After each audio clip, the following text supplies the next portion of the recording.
बंधूंनो, हजारो वर्ष जी माणसं गुलामीच्या बंधनात बंदिस्त होती, तोंड असून ज्यांना बोलता येत नव्हतं, माणसं असून ज्यांना माणसासारखं जगता येत नव्हतं, डॉक्टर बाबासाहेब आंबेडकरांनी आपल्या जीवाचं रान करून त्याच माणसांना बोलायला शिकवलं, माणसासारखं वागायला शिकवलं. तीच माणसं बोलू लागली, माणसासारखी वागू लागली, ताठ मानेनं जगू लागली.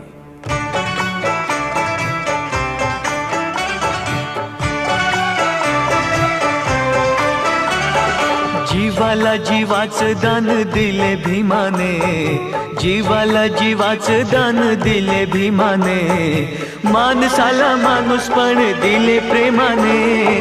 जीवाला जीवाचं दान दिले भीमाने, जीवाला जीवाचं दान दिले भीमाने, माणसाला माणूसपण दिले